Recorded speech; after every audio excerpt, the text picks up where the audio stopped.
성부와 성자와 성령의 이름으로 아멘. 하늘과 땅을 만드시고 사람을 귀하게 지으신 하느님 아버지, 예수 그리스도를 저희에게 보내주시어 하느님을 아버지라 부르게 하시니 찬미 받으소서. 살아있고 힘이 있는 말씀으로 주님께서 친히 저희에게 사랑을 알려주시고 삶의 뜻을 깨우쳐 주시니 감사하나이다. 참으로 좋으신 하느님 아버지, 저희가 성경을 멀리하고 그 가르침을 알면서도 실행하지 못하였으니 성령의 능력으로 저희 영을 새롭게 하시어 성경을 가까이 하며 예수 그리스도와 이웃을 더욱 잘 알게 하여 주소서. 저희 구원을 간절히 바라시는 하느님 아버지, 저희가 성경을 생명의 말씀으로 받아들여 믿고 기도하고 살며 선포하게 하시고 언제나 예수 그리스도를 통하여 성령으로 하나 되어 아버지께 나아가게 하소서. 우리 주 그리스도를 통하여 비나이다. 아멘. 성부와 성자와 성령의 이름으로 아멘. 찬미 예수님, 열린 성경 강좌에 오신 여러분 환영합니다. 지난 시간 우리는 야곱의 11번째 아들이며 또 야곱이 사랑한 아내 라헬의 맏아들인 요셉의 이야기 시작 부분을 함께 읽었습니다. 야곱의 편애가 요셉을 철없고 또 버릇없는 자식으로 만들게 되었고, 그래서 요셉의 형들이죠. 형들은 아버지 야곱의 편애에 분노하고 또 동생의 버릇없음에 분노하게 되는데, 이 정오가 커져서 결국에는 이 요셉을 죽이려는 시도까지 하게 됩니다. 하지만 차마 혈육을 자기들의 손으로 죽이는 것은 부담이 되었기에 결국에는 노예로 팔아버리게 되죠. 그것도 아마 다시는 볼 수 없으리라고 여겨졌던, 고대에는 노예가 되는 동기는 두 가지가 있는데요. 첫 번째로 가장 이제 흔한 경우는 전쟁에 패배했을 경우에 포로로 잡히면 이제 노예가 됩니다. 이 노예는 거의 종신이라고 볼 수 있었습니다. 다시 자유를 찾아 고향으로 돌아가지 못한단 말이죠. 그리고 이제 두 번째는 이렇게 노예, 매매가 또 이루어지기도 했습니다. 그래서 이집트로 팔려가게 한 것은 이제 형제들에게는 다시는 요셉을 보고 싶지 않다는 그런 마음이었을 겁니다. 이제 요셉이 이집트로 팔려가서 어떤 일을 겪게 되는지 오늘 우리가 함께 읽어보겠습니다. 창세기 39장 성경책을 펴서 함께 읽어주시기 바랍니다. 요셉은 이집트로 끌려 내려갔다. 파라오의 내신으로 경호대장인 이집트 사람 포티파르가 요셉을 그곳으로 끌고 내려온 이스마엘인들에게서 그를 샀다. 주님께서 요셉과 함께 계셨으므로 그는 모든 일을 잘 이루는 사람이 되었다. 그는 자기 주인인 이집트 사람의 집에서 살았다. 그 주인은 주님께서 요셉과 함께 계시며 그가 하는 일마다 주님께서 그의 손을 통해서 잘 이루어 주신다는 것을 알았다. 그래서 요셉은 주인의 눈에 들어 그의 시중을 들게 되었다. 주인은 요셉을 자기 집 관리인으로 세워 자기의 모든 재산을 그의 손에 맡겼다. 주인이 요셉을 자기 집과 모든 재산의 관리인으로 세운 뒤부터 주님께서는 요셉 때문에 그 이집트 사람의 집에 복을 내리셨다. 주님의 복이 집안에 있는 것이든 들에 있는 것이든 그의 모든 재산 위에 미쳤다. 주인은 자기의 모든 재산을 요셉의 손에 내맡기고 그가 있는 한 자기가 먹는 음식 밖에는 마음을 쓰지 않았다. 요셉은 몸매와 모습이 아름다웠다. 이런 일이 있고 난 뒤 주인의 아내가 요셉에게 눈길을 보내며 나와 함께 자요 하고 말하였다. 그러나 요셉은 거절하면서 주인의 아내에게 말하였다. 보시다시피 주인께서는 모든 재산을 제 손에 맡기신 채 제가 있는 한 집안일에 전혀 마음을 쓰지 않으십니다. 이 집에서는 그분도 저보다 높지 않으십니다. 마님을 빼고서는 무엇 하나 저에게 금하시는 것이 없습니다. 마님은 주인 어른의 부인이십니다. 그런데 제가 어찌 이런 큰 악을 저지르고 하느님께 죄를 지을 수 있겠습니까? 그 여자는 날마다 요셉에게 졸랐지만 요셉은 그의 말을 듣지 않고 그의 곁에 눕지도 그와 함께 있지도 않았다. 하루는 그가 일을 보러 집 안으로 들어갔는데 마침 하인들이 집안에 아무도 없었다. 그때 그 여자가 요셉의 옷을 붙잡고 나와 함께 자요 하고 말하자 요셉은 자기 옷을 그의 손에 버려둔 채 밖으로 도망쳐 나왔다. 그 여자는 요셉이 옷을 자기 손에 버려둔 채 밖으로 도망치는 것을 보고 하인들을 불러 그들에게 말하였다. 이것 좀 보아라. 우리를 희롱하라고 주인께서 저 히브리 녀석을 데려다 놓으셨구나. 저자가 나와 함께 자려고 나에게 다가오기에 내가 고함을 질렀지.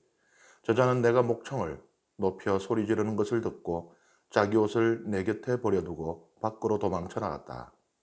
그러고는 자기 주인이 집에 돌아올 때까지 그 옷을 제 곁에 놓아두었다가 그와 같은 말로 이러는 것이었다. 당신이 데려다 놓으신 저 히브리 종이 나를 희롱하려고 나에게 다가오지 않겠어요? 그래서 내가 목청을 높여 소리 질렀더니 자기 옷을 내 곁에 버려두고 밖으로 도망쳤답니다. 주인은 당신 종이 나에게 이렇게 했어요 하는 아내의 말을 듣고 화가 치밀어 올랐다. 그래서 요셉의 주인은 그를 잡아 감옥에 쳐넣었다. 그곳은 임금의 죄수들이 갇혀 있는 곳이었다. 이렇게 해서 요셉은 그곳 감옥에서 살게 되었다. 그러나 주님께서는 요셉과 함께 계시면서 그에게 자애를 베푸시어 전옥의 눈에 들게 해주셨다. 전옥은 감옥에 있는 모든 죄수를 요셉의 손에 맡기고 그곳에서 하는 모든 일을 요셉이 처리하게 하였다. 전옥은 요셉의 손에 맡긴 것에 대해서는 아무런 간섭도 하지 않았다. 주님께서 요셉과 함께 계셨으며 그가 하는 일마다 주님께서 잘 이루어 주셨기 때문이다. 예, 요셉이 이집트로 팔려갔는데 팔려간 집은 이집트 파라오의 경호대장인 포티파르라는 인물입니다.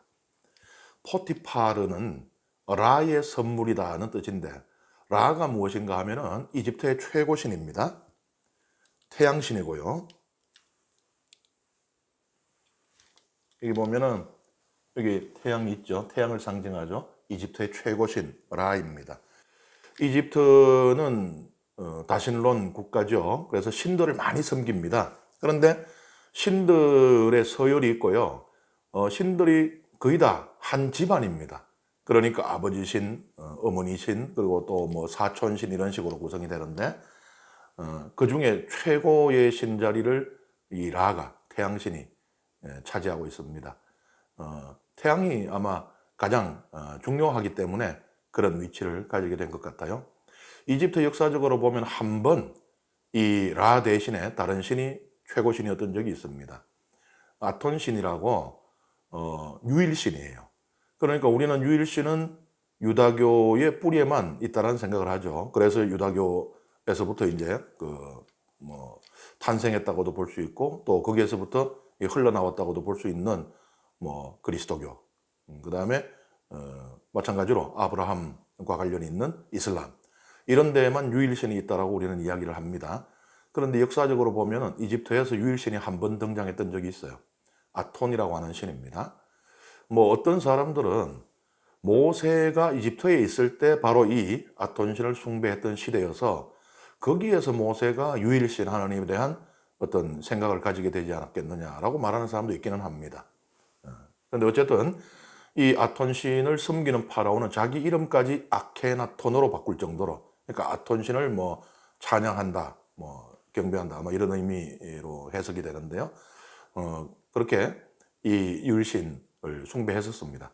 그런데 그 기간이 오래 가진 않아요.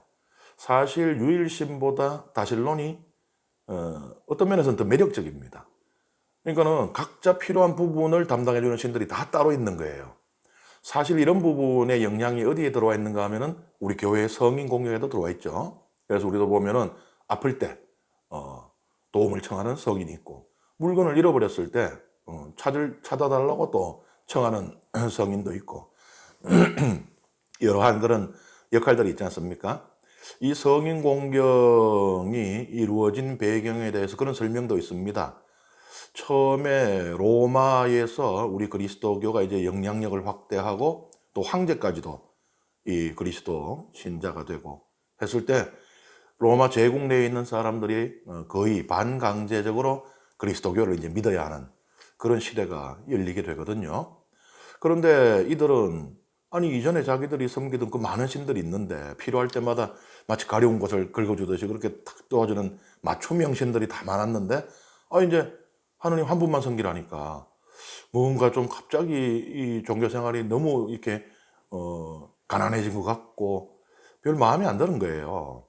그래서 앞에서는 이제 하느님을 섬긴다고 하면서도 집에 돌아가면은 뭐 온갖 신들 신상을 모셔 숨겨두고 또 섬기기도 하고 이런 모습들을 보면서 암브로시오 성인께서 이 사람들이 이 마음을 완전히 한순간에 다 바꾸지는 못하겠구나. 그렇다면은 이 사람들의 필요를 어느 정도 충족시켜 주면서 이 하느님 신앙으로 자연스럽게 이끌 수 있는 방법이 없을까. 그래서 우리 교회에는 성인들이 있단 말이죠. 그래서 이제 성인 공경이 이러한 이유 때문에 말하자면은 이 다실론에서 이 로마 사람들이 해왔던 각각의 신들에게 각각 필요한 도움들을 청하는 그런 역할들을 부여하면서 이 성인 공경이 아주 잘 이루어졌다는 뭐 그런 이야기도 있습니다. 그러면서도 이 성인들은 어때요? 항상 성인들의 손가락은 하나님을 가리키고 있잖아요. 그러니 성인 공경은 자연스레 하나님께 대한 흠숭으로 이어지게 되는 그런 이야기가 있습니다. 어쨌든 이집트에서 이 아케나톤이라고 하는 파라오가 아톤 신 숭배를 하는데 이집트인들이 이게 마음에 안 드는 거예요. 갑자기 이집트의 종교가 홀쭉해졌잖아요. 너무 가난해졌잖아요. 그 많던 신들, 곡식의 신, 우박의 신, 그 다음에 이 곤충의 신, 물의 신, 온갖 것들을 다 다스리는 그런 신들 있었는데 갑자기 하나만 남았으니까요. 그래서 아케나톤 파라오는 정치적으로도 굉장히 공격을 받고 궁지에 몰리고 결국은 이 아케나톤 파라오가 죽게 되면서 아톤 신앙은 사라져 버립니다. 역사 속으로. 그 뒤로 다시는 등장한 적이 없어요. 그래서 이제 그러한 잠깐의 시기를 제외하면은 항상 이집트에서 최고 신은 태양신 라였다는 것을 말씀드리고요. 근데 요셉이 이집트로 팔려갔어도 하느님께서는 요셉과 함께하고 있는 것을 성경은 보여주고 있습니다. 이것은 하느님 신앙의 특별함이에요. 고대 근동에서는 사람들이 각 신들은 자기들의 영역이 있다고 믿었어요. 어떻게 말하자면은 신들이 땅에 매여 있다고도 말할 수 있는 것입니다. 예를 들면 성경에도 그러한 부분들이 드러나는데요. 혹시 이런 신상을 보신 적이 있으신가요? 이게 뭐 하고 있는 거냐? 이거 바알입니다, 바알. 바알인데 손 모양을 보시면은 뭘 잡고 있죠? 지금은 없습니다만은 저기에 번개가 손에 잡혀 있었다고 이제 우리가 추정을 해요. 그러면은 뭐예요? 그리스 로마의 제우스 신과 같은 겁니다. 그 번개를 가지고 있다는 얘기는 뭐예요? 비를 내린다는 거죠. 그러니까 이제 비를 내려서 곡식을 자라게 하고 또 다산을 가져오는 그런 신이라는 것인데 번개의 신이다 보니까 이 신의 영역이 어디냐? 주요 장소가 요건 카르멜산입니다. 이스라엘은 비가 귀하잖아요, 그죠? 건기, 우기로 나누어지는데 건기가 길고 우기에도 뭐 아주 많은 비가 내리진 않아요. 그런데 이 카르멜산이 그래도 비가 많이 내리는 편입니다. 카르멜산 위에 있는 이 비구름입니다. 이스라엘에서 이렇게 비구름들이 막 뭉치고 하는 것은 보기 힘들고요. 그런데 이스라엘 성지순례 가신 분들 중에 아마 카르멜산에서 비 맞았다고 얘기하는 분들이 많을 거예요. 카르멜산에는 이렇게 자주 비가 내립니다. 그 수량이 풍부했기 때문에 지금 이것은 무엇인가 하면 도수교예요. 요 위에 물이 흐르는 겁니다. 우리 농촌에 가면은 왜 이 도수교가 있어요, 그죠? 이 논 위에 이렇게 지나가고 있는 이 로마 시대의 건축물이거든요. 카이사리아, 그러니까는 이스라엘 서쪽 지중 해안가에 헤로데 임금이 로마 황제에게 잘 보이기 위해서 로마식 도시를 짓습니다. 거기에는 가면은 뭐 로마식 원형극장도 있고 그래요. 그래서 로마 총독들도 주로 거기에 머물면서 이제 일이 있고 필요한 경우에만 예루살렘에 들어오는 그런 시기였는데, 이 카이사리아에는 물이 없단 말이에요. 사람이 살려면 물이 있어야 되는데, 이 도수교로 물을 끌어왔는데 어디서 끌어왔는가 하면은 바로 이 카르멜 산부터 한 16km 정도를 도수교를 놓아서 물을 끌고 왔을 정도로 이 카르멜 산이 비가 많이 내립니다. 그러니 이 비가 오는 많이 내리는 여기가 바로 바알의 영역 주 본거지가 돼요. 열왕기에 보면은 엘리야 예언자가 바알 예언자 450명하고 대결을 펼치는 곳이 바로 여기예요. 무슨 얘기예요? 하느님께서 적진에 들어가서 싸운다. 그러니까 바알에게 유리한 곳에서 싸움을 한 것입니다. 그런데도 바알은 아무 힘을 쓰지 못하고 있는 것이죠. 그래서 이러한 이제 성경의 배경을 알게 되면은 왜 하느님께서 바알과 대결하는 장소가 하필 카르멜산인가? 그러니까 네 하고 싶은 대로 다 해봐라. 엘리야도 그러잖아요. 바알의 예언자들에게 너들 하고 싶은 대로 다 해봐라. 시간도 그냥 뭐 너들 쓰고 싶은 대로 쓰고 마음대로 해라. 그리고 나는 불 붙어야 될 장작에다 오히려 물을 붓고 파놓은 구덩이가 넘치도록 물을 붓고. 그러니까 이 엘리야 예언자의 그런 행위하고 이 대결이 이루어진 장소가 카르멜산이라고 하는 것은 같은 것을 말하고 있어요.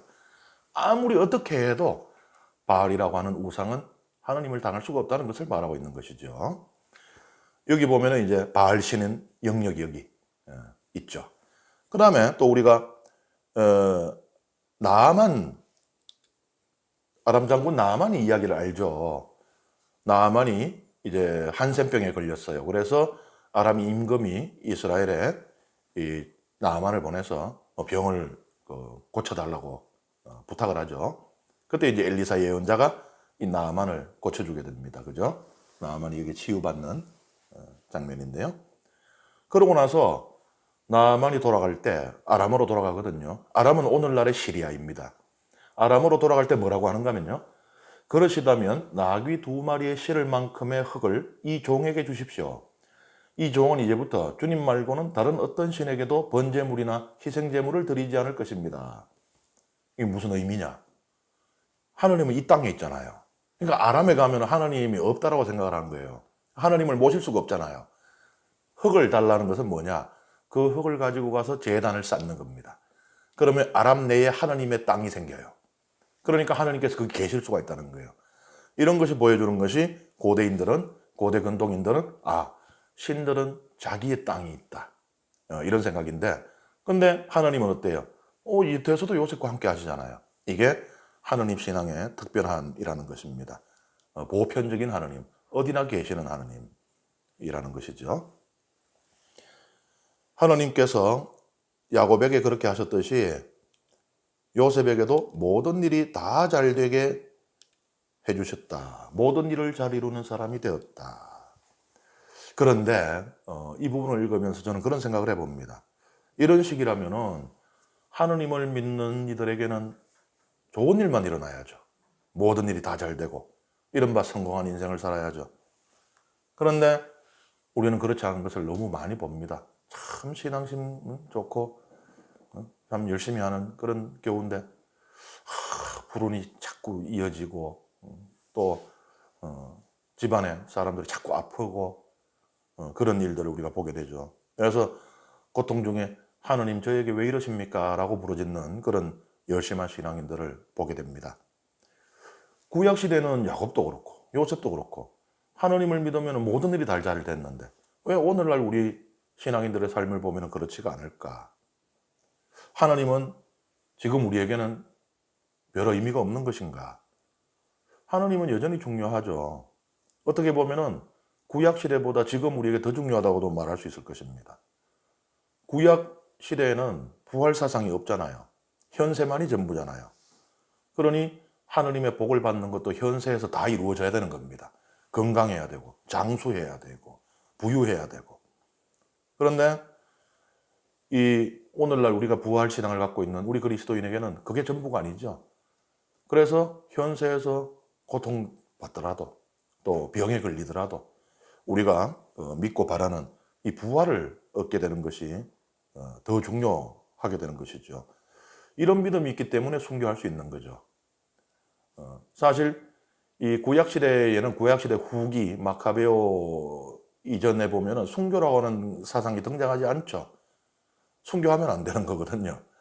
현세에서 오래 살고 복을 누려야 되지. 그래야지 하느님의 사람이지 순교하면 안 되거든요.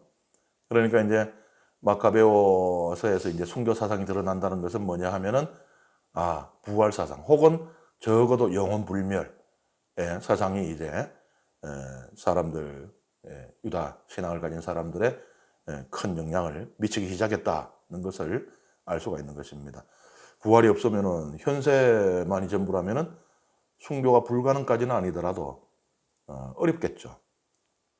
그리고 그것은 세상 사람들이 각자 자기의 신념에 따라서 목숨을 바치는 것하고 차이가 없겠죠. 그런데 순교는 그 자체가 영원한 생명의 가장 강력한 증거입니다. 그런데 그렇다고 해도 우리가 이 현세 삶에서 겪는 고통의 문제가 완전히 사라지진 않아요. 우리가 죽고 부활할 것을 믿는다 해도 이 현세 삶의 고통의 무게가 사라지진 않죠. 근데 우리는 이제 구약에서 이렇게 하나님께서 함께 계시면 다 잘 되고 그냥 오래 살고 이런 것만 생각하지만 사실 구약 시대에도 이 고통의 문제가 있었어요. 구약 성경은 고통의 문제에 대해서 다양한 답을 시도하는데요.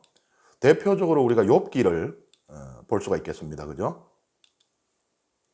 우리가 욥기를 이렇게 읽다 보면 그 욥기는 고통 중에도 하나님께 대한 신앙을 버리지 않으면 결국은 행복하게 된다. 해피엔딩이다. 이렇게 이제 생각을 하는 경우들이 많아요. 그런데 욥기는 사실 제 박사 논문 주제이거든요. 욥기의 결말 부분이 해피엔딩이 아니라는 것을 제 논문에서 제가 이렇게 논술을 했습니다. 그 이유들이 여러 가지 있는데 몇 가지만 들면은 첫 번째, 욥이 이제 고통의 시간이 지나고 모든 잃었던 재산, 그 다음에 자녀들까지 다 회복을 하잖아요. 재산은 2배로 더 많이 받게 됩니다. 그런데 이미 물질적 번영의 허무함을 알아버렸어요, 욥은. 그렇잖아요. 욥은 그 시작에 2배 많기 전에 그 시작이 이미 동방에서 가장 부자였어요. 그런데 그 어마어마한 재산이 한순간에 사라져 버리잖아요. 그러니까 물질적인 번영은 허무하다는 것을 깨달아 버린 겁니다. 지금 하나님께서 2배를 주시지만 이게 내일 아침에 사라질 수도 있는 거예요. 그러니 그 생각이 항상 따라다니면은 욥이 그 많은 양떼를 바라보면서 내 영원한 편히 쉬어라 이럴 수 있겠어요? 이미 그게 얼마나 허무한 걸 알아버렸는데. 그러니까 2배로 불어났으니까 2배로 행복해지지가 않죠, 욥이. 그렇죠? 그 다음에 두 번째, 잃었던 가축들 다 2배로 받았는데 자녀들도 새로 아들 7, 딸 3 잃었던 수만큼을 받아요. 그런데 그것도 이제 히브리어로 이제 아들들의 수는 특별한 형태가 사용되고 있는데 그것은 이 곱하기 2를 가리킬 때 사용된다라고 하는 그런 학자들이 있어요. 거기에 따르면 그러면 아들들은 2배로 받은 거예요. 14명을 받은 거예요. 만약 그렇지 않다고 쳐도 10명의 자녀들을 다시 받았죠.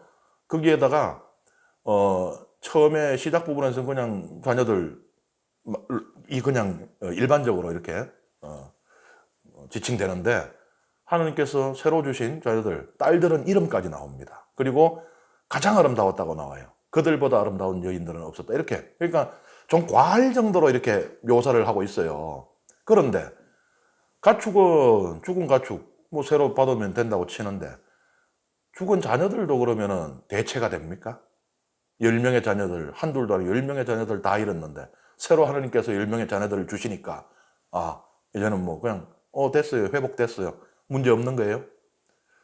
오히려 어떻게 보면은 그 딸들이 그렇게 아름다웠다고 하고 막 해놓는 게 뭔가가 더 어색하고 이상하잖아요, 사실은. 그리고 이 자녀들의 탄생이 어떻게 이루어지는지의 이야기가 없어요. 욥과 욥의 아내는 이미 대판 싸운 걸로 보여요. 그리고는 그 뒤에 욥의 아내는 등장하지 않습니다. 이 결말 부분에 나오지 않아요. 이 자녀들 어디에서 태어나는지. 그래서 이제 유다 전성에 보면은 욥의 아내는 욥과 대판 싸우고 떠나버렸고 이제 다른 여인, 이 디나가 욥에게 이 자녀들을 낳아주었다. 뭐 이런 전성도 있습니다만은 어쨌든 이렇게 마치 자녀들도 가축처럼 그냥 대체가 가능한 것처럼, 그러니까 좀 비현실적이죠. 비상식적이고. 그 다음에 세 번째는 욥이 이렇게 회복되는 이유가 뭔지가 나오지 않습니다. 욥은 욥기 1장, 2장에서 하느님께 흔들리지 않는 신앙을 보였는데 3장부터 41장까지요. 계속 하느님께 어떻게 보면 대어들죠. 하나님 당신 나타나서 내하고 단판 집시다. 이런 식의 자세를 견지를 하잖아요. 거기에서 보면 하나님께서 뭐라 그래요? 네가 그렇게 똑똑하냐? 네가 그래 잘났으면 나서 보아라. 허리에 띠를 두르고 나서서 나하고 한번 맞대결해보자 하죠. 그런데 또 결말 부분에 보면은 욥의 세 친구들에게 너희는 나에 대해서 욥처럼 옳게 말하지 않았다라고 말을 해요. 하느님의 말씀이 그러면 욥이 옳다는 얘기인지 안 옳다는 얘기인지, 그리고 하느님께서 욥을 회복시킨 것이 그 욥이 옳은 것을 말했기 때문인지, 아니면은 하느님께서 의로운 욥에게 그냥 욥의 탓이 없는 시련을 내렸기 때문에 보상으로 회복시켜 주신 것인지, 아니면은 욥의 옳음에 대한 사항으로 내려진 것인지, 이런 것도 나오지 않습니다. 결말 부분에는. 그러니 욥은 왜 회복됐는지를 알 수가 없어요. 그 다음에 또 하나 심각한 문제가 있는데, 욥이 재산을 다 잃고 자녀들을 다 잃는 것은 어떻게 보면은 자기 밖에 있는 문제라고 볼 수 있잖아요. 근데 자기 몸으로 직접 겪은 유일한 고통이 병입니다. 이 병은 중요해요. 병을 히브리어로 라라고 하는데, 라는 병이라는 뜻뿐만 아니라 악이라는 뜻도 가지고 있어요. 그리고 욥이 병에 걸렸다, 라에 걸렸다가 나온 뒤에 욥기 전체를 관통하는 중요한 단어가 됩니다. 라는 계속 반복해서 나와요. 그런데 욥의 병이 치유됐다는 말이 없어요. 아마 많은 분들은 욥 병 치유된 거 아니었어? 이렇게 생각하실 텐데, 그것은 우리의 머리가 잃는 것이지 우리의 눈이 잃는 게 아니에요. 근데 눈으로 직접 읽어보면은 없습니다. 실수로 빠뜨렸겠지.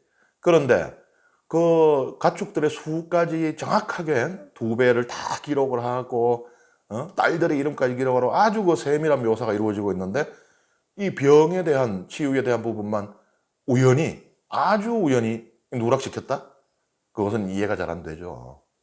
그래서 이 욥의 병은 치유되지 않았다라고 해석하기도 합니다. 그러면 뭐예요? 그 뒤로도 욥은 120년이나 더 살았다. 이건 뭡니까? 그 고통을 안고 120년을 더 가야 되는 것이죠. 그래서 이런 것들을 이렇게, 이 외에도 여러 가지 이유가 많이 있어요. 종합해서 볼 때 욥의 결말은 해피엔딩이 아니다.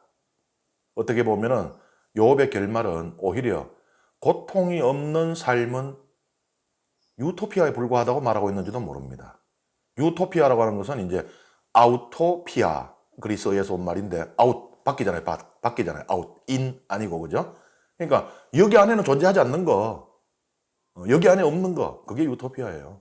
그러니까 그런 삶은 없다는 거예요. 고통이 없는 삶은 없다라는 것이 욥의 결론이라고, 저는 그렇게 이제 논문에서 해석을 했습니다.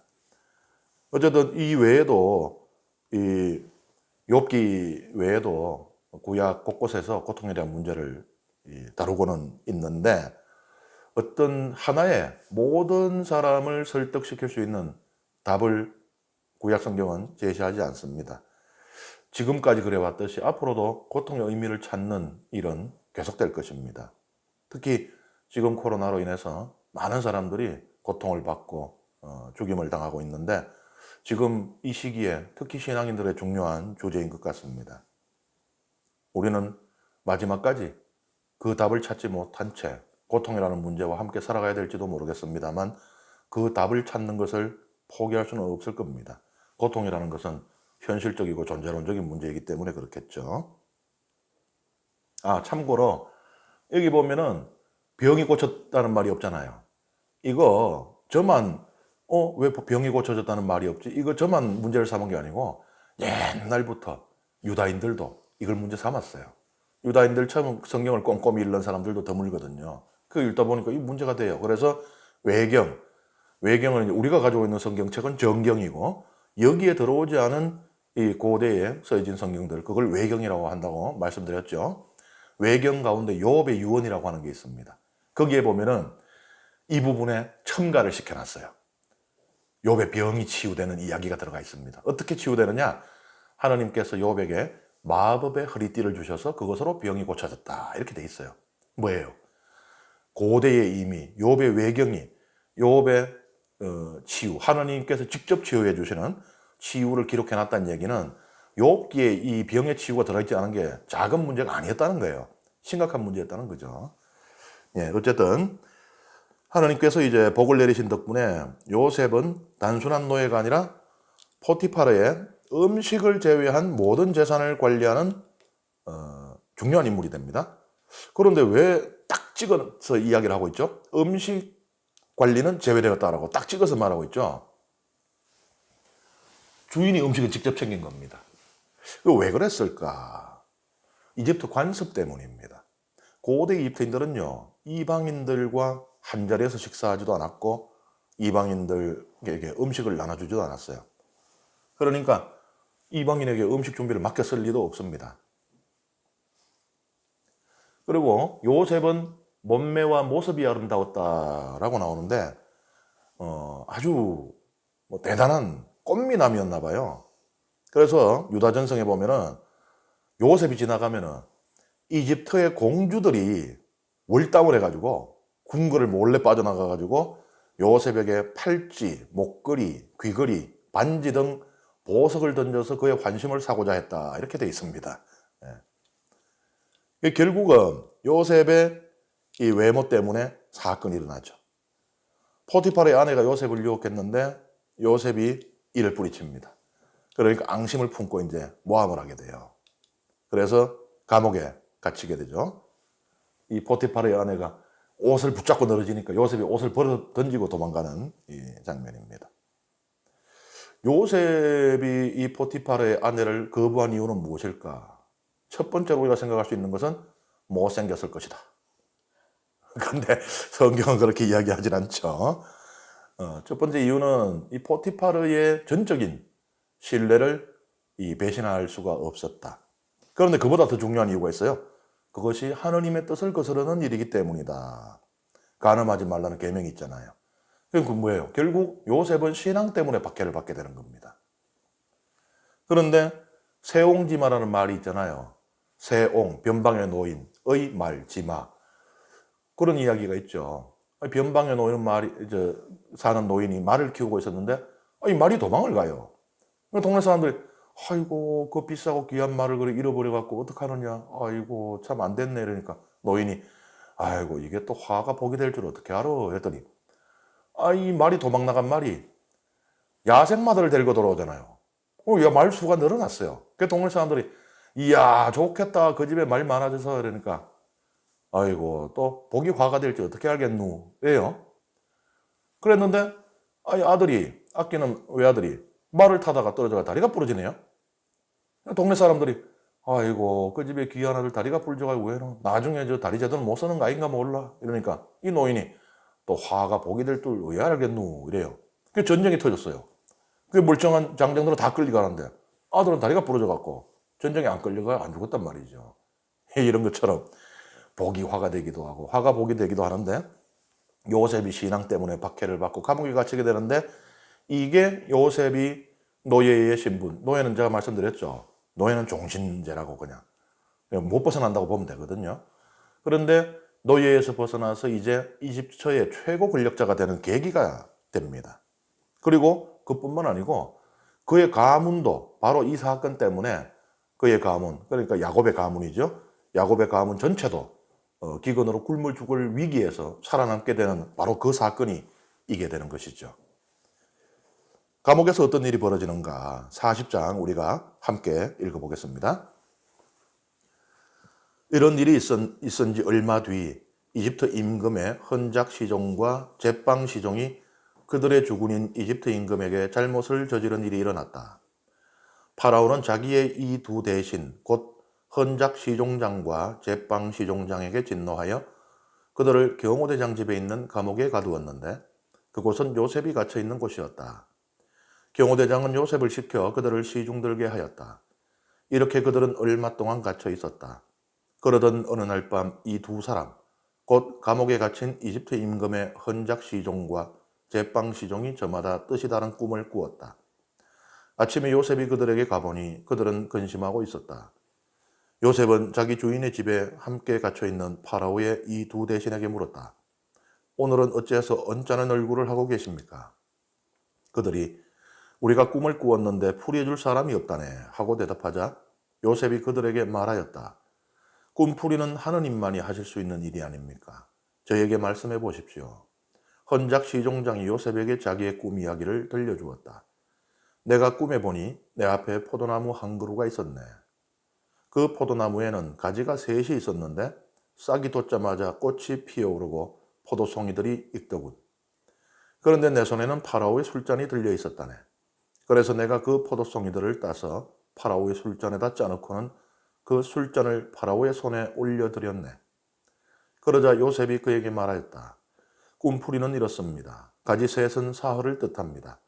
이제 사흘이 지나면 파라오께서는 나리를 불러올려 복직시켜 주실 것입니다. 그러면 나리께서는 전에 헌작 시종으로서 하시던 법대로 파라오의 손에 술잔을 올리시게 될 것입니다. 그러니 나리께서 잘 되시면 저를 기억해 주시기 바랍니다. 저에게 은혜를 베푸셔서 파라오께 저의 사정을 아뢰어서 저를 이 집에서 풀려나게 해주시기를 빕니다. 사실 저는 히브리인들의 땅에서 붙들려 왔습니다. 그리고 여기서도 저는 이런 구덩이에 들어올 일은 아무것도 한 적이 없습니다.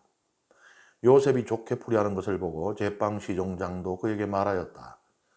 나도 꿈에 보니 내 머리 위에 과자 바구니가 3개 있었네. 제일 윗 바구니에는 파라오께 드릴 온갖 구운 빵이 들어있었는데 새들이 내 머리 위에 있는 그 바구니에서 그것들을 쪼아 먹고 있었네.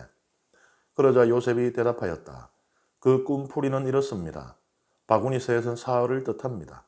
이제 사흘이 지나면 파라오께서 나리를 불러올려 나무에 매달 것입니다. 그러면 새들이 나리의 살을 쪼아 먹을 것입니다. 그리고 사흘째 되는 날 그들은 파라오의 생일이어서 그는 모든 신하들에게 잔치를 베풀었다. 그러고는 헌작 시종장과 제빵 시종장을 신하들 가운데로 불려올려 헌작 시종장을 헌작 직위에 복귀시키니 그가 파라오의 손에 술잔을 올리게 되었다. 그러나 제빵 시종장은 나무에 매달게 하였다. 요셉이 그들에게 풀이하여 준 그대로였다. 그렇지만 헌작 시종장은 요셉을 기억하지 않았다. 그를 잊어버린 것이다. 마지막 부분이 참 화장실 들어갈 때 마음, 나올 때 마음 다르다고 배은망덕하네요. 파라오의 헌작 시종과 제빵 시종이 요셉이 있는 감옥에 들어오는데 이 시종이라 그렇다고 해서 이게 하찮은 사람들이 아닙니다. 헌작 시종은 이집트 왕궁의 고위 관료인데요. 파라오가 먹고 마시는 모든 음식과 음료에 독이 들어있는지 검사하는 역할을 맡고 있었어요. 그러니 파라오의 신뢰가 두터운 인물일 수밖에 없죠. 자기의 생명과 직결된 것이니까. 그리고 제빵 시종은 많은 종류의 이 빵을 만들 수 있는 그 기술을 가지고 있는 사람으로서 이 파라오의 총애를 받았죠. 파라오가 즐겨 먹을 수 있는 맛있는 음식들을 해주니까요. 이 두 시종이 같은 밤에 꿈을 꾸었는데 요셉이 그 꿈들을 해석합니다. 이집트인들은 신들이 꿈을 통해 메시지를 전한다고 믿었어요. 그런데 이 꿈은 아무나 해석할 수 있는 것이 아니었습니다. 그래서 고대 이집트에는 이렇게 꿈 해석의 원리를 기록한 이 책이 있었습니다. 그러니까 이 책의 원리에 따라서 해석을 해야 되는 거죠. 그런데 요셉은 꿈은 하느님만이 풀이하실 수 있다. 이렇게 말을 합니다. 여기에서 이제 암시하는 것은 뭐냐 하면 하느님만이 꿈을 풀 수 있다는 얘기는 꿈의 기원이 하나님께 있다는 거예요. 꿈도 하나님에게서 오고 그 해석도 하나님으로부터 온다. 여기서 저는 마치 방언이 성령으로부터 일어나잖아요. 그리고 방언의 해석 또한 성령으로 말미암아 가능하잖아요. 그런 것을 떠올리게 됩니다. 요셉의 꿈 해석에 따르면 헌작 시종의 꿈은 그의 복직을, 제빵 시종의 꿈은 교수형을 의미하는 것입니다. 근데 얼핏 우리가 보기에도 이 꿈 이렇게 이야기를 읽었지만 헌작시종의 꿈은 왠지 좀 좋은 꿈인 것 같고 또 제빵시종의 꿈은 왠지 좀 안 좋은 꿈 같죠. 그런데 요셉은 그 정확한 의미를 알아내죠. 그것은 하나님께서 그에게 알려주셨기 때문입니다. 그 다음에 파라오의 꿈을 해석하게 되는데요. 41장 함께 읽습니다. 그로부터 2년이 지난 뒤 파라오가 꿈을 꾸었다. 그가 나일 강가에 서 있는데 잘생기고 살진 암소 7마리가 나일 강에서 올라와 갈대밭에서 풀을 뜯었다. 그런데 그 뒤를 이어 또 다른 못생기고 야윈 암소 7마리가 나일 강에서 올라와 강가에 있는 그 암소들 곁으로 가서 섰다. 그러고는 이 못생기고 야윈 암소들이 잘생기고 살진 그 7 암소를 잡아먹는 것이었다. 파라오는 잠에서 깨어났다. 그는 다시 잠이 들어 두 번째 꿈을 꾸었다. 밀대 하나에서 살지고 좋은 이삭 7이 올라왔다. 그 뒤를 이어 야위고 새바람에 바싹 마른 이삭 7이 솟아났는데 이 야윈 이삭들이 살지고 여문 그 7 이삭을 삼켜버리는 것이었다. 파라오가 잠에서 깨어보니 꿈이었다. 아침이 되자 그는 마음이 불안하여 사람을 보내 이집트의 모든 요술사와 모든 현인을 불려들였다. 그런 다음 파라오는 자기가 꾼 꿈을 그들에게 이야기하였지만 아무도 파라오에게 그것을 풀이해주지 못하였다. 그때 헌작 시종장이 파라오에게 아뢰었다. 오늘에야 제 잘못이 생각납니다. 파라오께서는 당신의 종들에게 진노하시어 저와 제빵 시종장을 경호대장 집에 가두신 적이 있습니다. 저와 그는 같은 날 밤에 꿈을 꾸었는데 저마다 다른 뜻을 지닌 꿈을 꾸었습니다. 그때 거기에는 경호대장의 종인 젊은 히브리인이 저희와 함께 있었습니다. 저희가 그에게 말하자 그는 저희 꿈을 풀이하였습니다. 저희 각자의 꿈을 풀이해 주었던 것입니다. 그리고 그가 풀이한 대로 되었습니다. 저는 복직되고 제빵시종장은 나무에 매달렸습니다. 그러자 파라오는 사람들을 보내어 요셉을 불러오게 하였다. 그들은 서둘러 그를 구덩이에서 끌어내어 수염을 깎고 옷을 갈아입혔다. 그런 다음 요셉은 파라오에게 들어갔다. 파라오가 요셉에게 말하였다. 내가 꿈을 하나 꾸었는데 그것을 풀이할 자가 하나도 없다. 그런데 너는 꿈 이야기를 듣기만 하면 그것을 풀이한다고 들었다. 요셉이 파라오에게 대답하였다. 저는 할 수 없습니다만 하나님께서 파라오께 상스러운 대답을 주실 것입니다. 파라오가 요셉에게 이야기하였다. 꿈에서 보니 내가 나일 강가에 서 있는데 살지고 잘생긴 암소 7마리가 나일강에서 올라와 갈대밭에서 풀을 뜯었다. 그 뒤를 이어 또 다른 개날프고 아주 못생기고 마른 암소 7이 올라오는데 그것들처럼 흉한 것은 이집트 온 땅에서 본 일이 없다. 그런데 이 마르고 흉한 암소들이 먼저 올라온 그 살진 7 암소를 잡아먹었다. 그러나 이렇게 잡아먹었는데도 그것을 알아볼 수 없을 정도로 여전히 그 모습이 흉하였다. 그러고는 내가 잠에서 깨어났다. 내가 또 꿈에서 보니 밀대 하나에서 여물고 좋은 이삭 7이 올라왔다. 그런데 그 뒤를 이어 딱딱하고 야위고 새바람에 바싹 마른 이삭 7이 솟아났다. 이 야윈 이삭들이 그 좋은 7 이삭을 삼켜버렸다. 내가 이것을 요술사들에게 이야기하였지만 아무도 나에게 풀어주지 못하였다. 그러자 요셉이 파라오에게 말하였다. 파라오의 꿈은 한 가지입니다. 하나님께서 앞으로 당신께서 하고자 하시는 바를 파라오께 알려주시는 것입니다. 좋은 암소 7마리는 7회를 뜻합니다. 좋은 이삭 7도 7회를 뜻합니다. 그러므로 그 꿈은 한 가지입니다. 그 뒤를 이어 올라온 마르고 흉한 암소 7마리도 7회를 뜻하고 속이 비고 새바람에 바싹 마른 이삭도 그러합니다. 이것들은 기근이들 7회를 뜻합니다. 하나님께서 앞으로 당신께서 하고자 하시는 바를 파라오에게 보여주시는 것이라고 제가 파라오께 아뢰은 바가 바로 이것입니다. 앞으로 오게 될 7회 동안 이집트 온 땅에는 대풍이 들겠습니다. 그러나 그 뒤를 이어 7회 동안은 기근이 들겠습니다. 그러면 이집트 땅에서는 전에 들었던 그 모든 대풍이 잊혀지고 기근이 이 땅을 고갈시켜 버릴 것입니다. 이렇듯 뒤따라오는 기근이 하도 심하여 이 땅에 대풍이 든 적이 있었다는 것을 아는 이조차 없을 것입니다. 파라오께서 같은 꿈을 2번이나 되풀이하여 꾸신 것은 하느님께서 이 일을 이미 결정하셨고 지체 없이 그대로 실행하시리라는 것을 뜻합니다. 그러니 이제 파라오께서는 슬기롭고 지혜로운 사람 하나를 가려내시어 이집트 땅을 그의 손아래에 두시는 것이 좋겠습니다. 파라오께서는 또 나라의 감독관들을 임명하셔서 대풍이 드는 7해 동안 이집트 땅에서 거둔 수확의 5분의 1을 받아들이게 하시는 것이 좋겠습니다. 이 사람들이 앞으로 올 좋은 시절 동안 모든 곡식을 거두들이게 하시고 파라오의 고난으로 성읍들의 곡식을 쌓아 갈무리하게 하십시오. 이 양식은 앞으로 이집트 땅에 닥칠 7해 동안의 기근에 대비하여 나라를 위한 비양식으로 남겨두십시오. 그러면은 이 나라는 기근으로 망하지 않을 것입니다.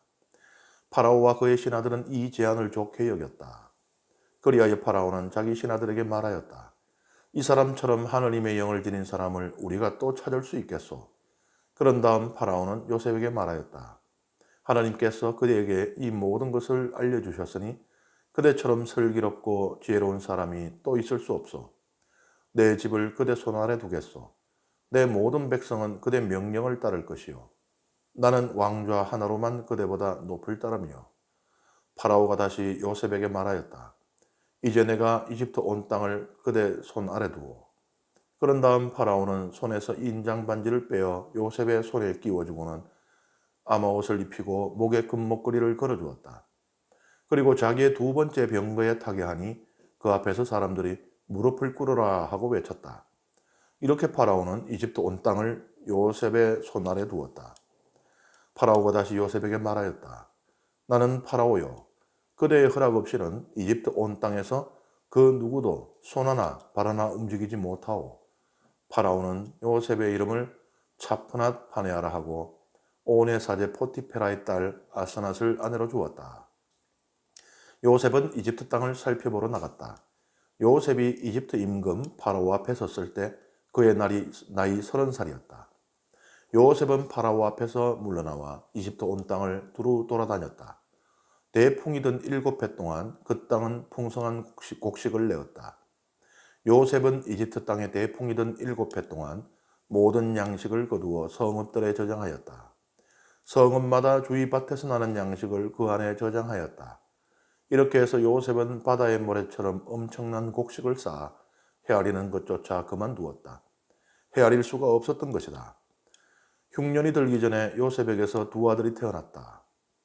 온의 사제 포티페라의 딸 아스낫이 그에게 낳아준 아들들이다.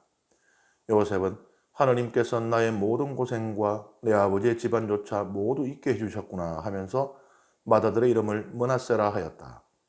그리고 하느님께서 내 고난의 땅에서 나에게 자식을 낳게 해주셨구나 하면서 둘째 아들의 이름을 에프라임이라 하였다.